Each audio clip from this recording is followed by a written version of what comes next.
Welcome to Influential Entrepreneurs, bringing you interviews with elite business leaders and experts, sharing tips and strategies for elevating your business to the next level. Here's your host, Mike Saunders. Hello and welcome to this episode of Influential Entrepreneurs. This is Mike Saunders, the Authority Positioning Coach. Today we have with us Anthony Milewski, who's the founder of the Oregon Group. Anthony, welcome to the program. Hey, thanks a lot for having me, Mike. I really appreciate it. Hey, you're welcome. So I want to dive into what you do and how you do it and why you do it. But before we get started, give us a little bit of your background and your story and how did you get into your business? Yeah, well, the funny thing about the story is, just like so many people and things, is it kind of happened by circumstance. You know, I was in graduate school and I had studied Russian, actually. And I was applying for jobs, and I got a job in London, and they asked me, they said, Anthony, we see, on your resume here, you speak Russian. And I said, well, kind of. I took some classes. and they said, well, why don't you go work in the Russia office? So at the time, there was a huge boom going on, and, these Russian companies were listing in London. And I said, all right, let's go. So they sent me over there, and all of the companies at the time that I was working on were natural resource companies. They were oil and gas companies and coal companies and really everything touching the physical world. And I think by circumstance or happenstance, I should say, I sort of fell into commodities. And so my first job was in the commodities business. And then from there, through time, I worked at investment bank and a hedge fund and private equity fund before ultimately kind of going out on my own. But if you had asked me just a year before when I was in school, what was I going to do? I would have told you I didn't know. And I certainly wouldn't have told you that I would spend the next 20 plus years in the commodities business. So it's kind of, It's funny how that happens.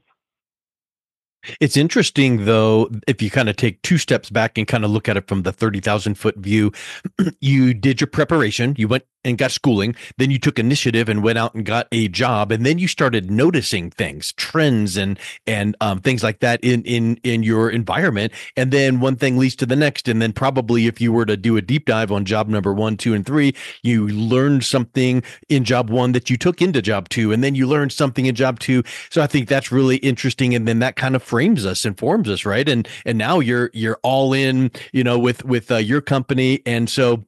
Talk a little bit about what you do in your firm, given all of those years of experience that you've got. Yeah, well, and I agree with your observation. I mean, you kind of never know what's going to lead to what, right? And how when you look back, the combination of years of experience takes you to the spot, and you could never really have imagined being there. But each one of these little things tick, tick, tick, kind of takes you to the right, to the left. But today I invest and work with companies in the commodity space. And I'll tell you, if you look around the room or the car or wherever you're listening right now, and you kind of just take a deep breath and glance around, what you're going to see is every single thing that you can see right now is probably either grown or mined in its first state.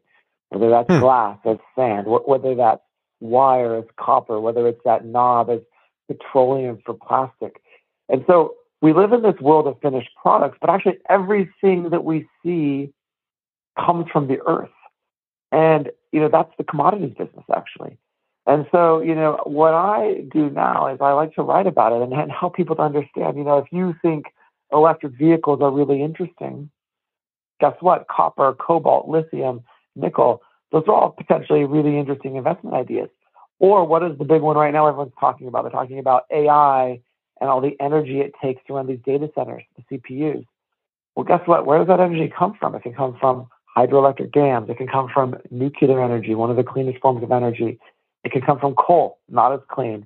And so, when we're thinking about allocating our own personal resources towards investment ideas, we don't often appreciate that we as individuals understand and see opportunities all the time. We just don't seize on them because we don't know how to frame those opportunities. I mean, if you're working at an AI data center and you realize that all of these open fields around are going to have data centers on them, you might say, well, how do I invest in that? And you might arrive at the answer that, gosh, I should buy a uranium company that's publicly traded because these things are all going to get powered by nuclear. as an example. You might also decide you want to buy NVIDIA because they're making the chips.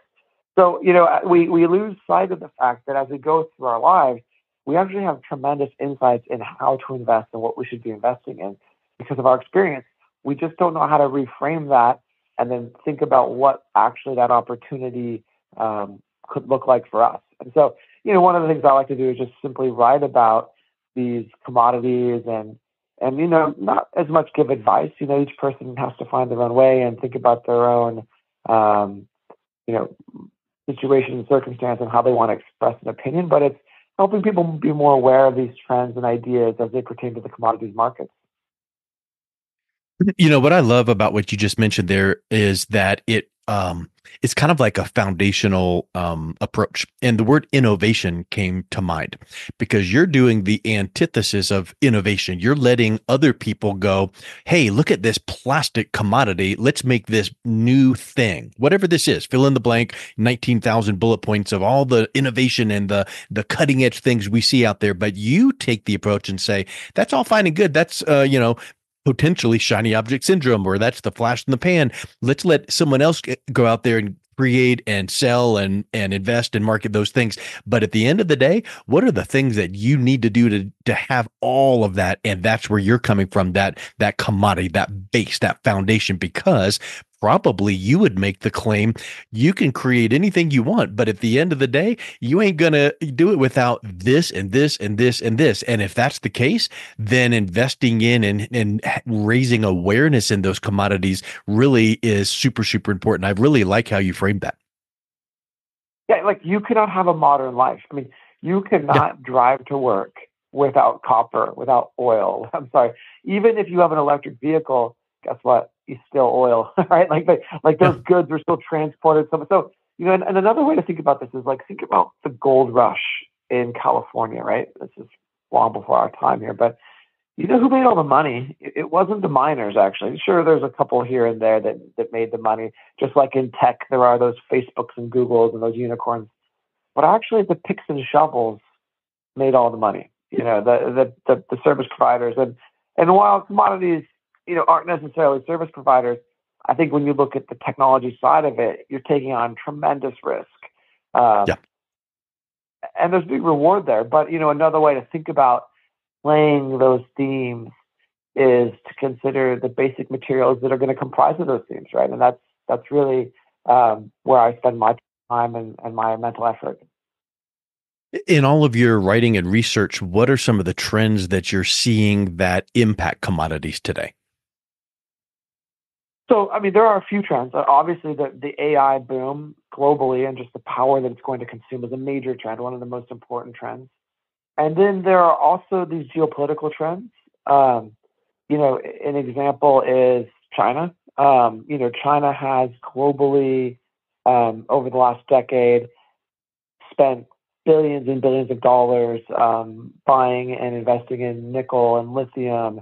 And so there's a security of supply issue. So China, and oftentimes it's demonized, but that's not the case. They've legally and through the front door gone out and made investments all over the world. And so they control the nickel supply, for instance. And that means that they have the first call on nickel. And nickel is critical for a bunch of things, including batteries. And in this example, what that means is that there are potential situations where geopolitically certain types of minerals, metals could be less available to the United States. And so, the geopolitics globally really matter.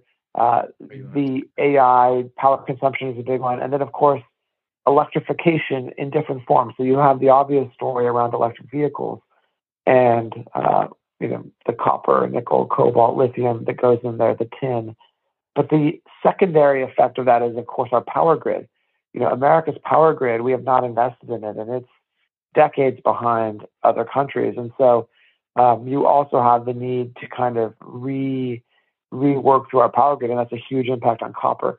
So these big global changes that are underway have impact. And even actually, and people don't think about this, but even things like in Ukraine, and these smart bombs that they're shooting, the U.S. and Russia and everyone else, there are some very esoteric minerals in there that, get used up. So all these things that are happening in the world, when you turn on CNN or Fox News or, wherever you get your news, the New York Times, Wall Street Journal, every single one of those global events is having an impact on the underlying commodity market in some way. Wow. One of the things you mentioned there was AI. And I think that if you were to say AI and technology and AI and communication, people would go, yeah, you can't turn the computer on with it, hearing about AI. For me, and I'm not in your world, but AI and commodities don't seem to be the obvious match there. So talk a little bit about how AI is impacting commodities. Okay. So there's once again, there's going to be different levels. There's just, sort of basic stuff like commodities trade on exchanges. And if AI is driving trading at a hedge fund, it's impacting the price of commodities. So that's an example of one way. Another way AI is impacting commodities is through logistics. So once again, as the logistics chain becomes more efficient, and more organized, and more transparent through the use of different AI models and programs and tracking, it becomes a more transparent market. But I think the most important way that AI is impacting a certain subset of commodities is through power demand. And, each one of these large language models, if you think about it, those models are kind of like the plumbing, right? Like, so the large language models in AI is going to be the plumbing of artificial intelligence. But what's going to happen now, we've plumbed the house, is we're going to come back and put water faucets all around the house. And the water faucets are going to be the specific engines that are related to a given task. And so the power that's being demanded right now is probably a drop in the bucket, because all really the power demand is the plumbing that's going in. But as soon as all the taps come in this analogy, right, and the water starts pouring out of the taps, the power demand is going to increase exponentially. So how is power created? Uranium, coal, solar. Solar panels are highly linked to silver consumption. Wind turbines, hydroelectric, every single thing I've just mentioned is a commodity. And so the way that AI is going to impact commodities is by increased energy demand, and therefore increased commodity demand to supply and or create that energy. Yeah, that's a really, really good point. And I also think about the phrase easy access. So if AI gives easy access to that type of information and investment opportunity, then that just really catapults momentum and velocity and also awareness, don't you think? I mean, part of what AI can be doing is bringing awareness to the mission and the messaging that you're bringing up. Yeah, definitely. I mean, I think that's a different kind of route, but certainly like the use of AI in terms of like transmission and dissemination of information is something that's happening rapidly. And in a way, it's scary. I mean, it's not necessarily what we're going to talk about today, but just the creation of fake videos or that look like a person. Reid Hoffman, the founder of LinkedIn, had these two videos that he created, and he was interacting with himself effectively and asking himself questions. And I have kids. I asked my younger kid who was real.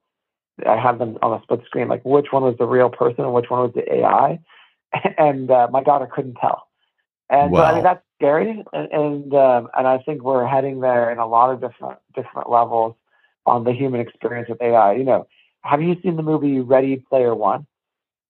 No. Okay, it's also a book. And, it's this futuristic place where this kid is playing a video game and he puts it on, kind of like Apple's new headset, which if you haven't tried it, it's crazy. There's this dinosaur video. And you're stepping in this virtual world, which of course is being run by algorithms and AI. And you can kind of envision how that's going to completely change the human experience when people are able to already play video games and kind of escape reality. But when they're able to do it in a situation that seems so real that they don't have the desire to go meet other men and women for dating, for instance. When that becomes that real, I think there's going to be huge impact on society.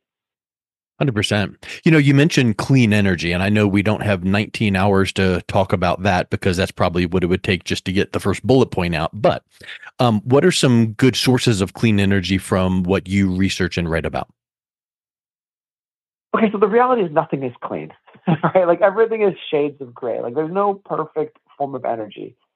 And I think unfortunately we live in this highly politicized world where we can't have a real conversation. You're either conservative or you're liberal or you're this or you're that. And it's unfortunate because actually what energy is about trade-offs. Because when you build a windmill, guess what? The windmill, depending on how it's positioned, it might harm wildlife. What is the life expectancy of that windmill? How do you dispose of it? And I'm not, by the way, I'm not disparaging windmills. I'm just trying to point out that, you know, solar panels have silver and what happens when you get rid of them and are they toxic? And so, each one of these different types of energy capturing devices, or let's call it, each one of them has an impact on the environment. And, it's not fair to say that coal is bad 100% of the time or that nuclear is good 100% of the time. And instead, the conversation really needs to be about a balance of these different options. Like if you live in Arizona, you should have solar. Like that's for sure. You live in Yep. Southern California. But if you live in Alaska, like I don't know, that doesn't probably make any sense at all, right? And so we have these binary conversations which kind of reflect the rhetoric in America today. And it's unfortunate because that's not the reality of these different types of energy.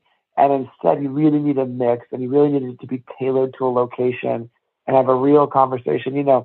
Oh, this thing can be clean, X form of energy can be clean, but for the fact that you're shipping, the underlying commodity from the southern tip of Africa. So yeah, it looks clean, but then what about all the pollution it caused along the way?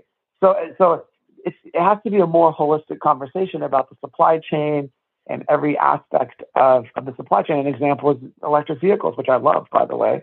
But you know what? A lot of that cobalt comes out of the Congo and has historically been dug by 12-year-old boys in a mine. I mean, that's just Yep. really bad stuff. So these conversations are very complex, but people's attention span and just the kind of environment in America today is so binary that we're not having real conversations about the supply chain and what does something mean to be green or not green. And it's a worthwhile thing to consider how we can do that, even when we disagree with the people that we're talking with.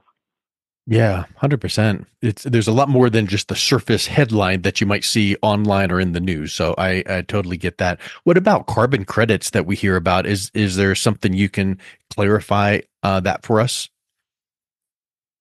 Yeah, I mean, look, carbon credits aren't a solution; they're a transition. And carbon credits, it's an interesting thing because you would have thought that environmentalists would have embraced it, but instead you have everyone has attacked them, and I think that's unfortunate because what carbon credits do is they really allow for companies to transition to a lower carbon consumption environment. And what we've seen in the last kind of 24 months is really an attack of these credits. And I think it's unfortunate because, you know, preserving a 20,000 acre stand of trees, like I just don't see how that's bad. I don't see how Yep. that's negative. But these credits have been attacked. And, I think carbon credits in the regulatory sense aren't going to go away because they're a form of a tax, in California and Europe. But the voluntary markets is going to have to continue to develop. And I don't know what it's going to look like. I think that it's like with a lot of things in life and business, we don't know what anything's going to look like in 5 days, 5 months, 5 years. So it's just you make decisions based on the information that we have right now, make wise decisions, and then adjust as we move forward based on new, good, reliable information. Yeah, I think that's right. Well, I think this has been really helpful for us and just to understand all of these aspects of what you're up against. I think that's been so powerful of what you have been able to research and write about, Anthony. If someone is interested in learning more about your writings and your topics, what's the best way that they can learn more and then also reach out and connect with you? Yeah, so obviously Twitter is a great way. Anthony Milewski, I'm on Twitter. You can go to theorgangroup.com. So it's www.theorgangroup.com, or on my website, which is anthonymilewski.com. And, if you DM me on Twitter, I'll always try to get back to you. Excellent. Well, Anthony, thank you so much for coming on today. It's been a real pleasure talking with you. Yeah, thanks a lot. I really appreciate it, and I hope to be back someday. You've been listening to Influential Entrepreneurs with Mike Saunders. To learn more about the resources mentioned on today's show or listen to past episodes, visit www.influentialentrepreneursradio.com.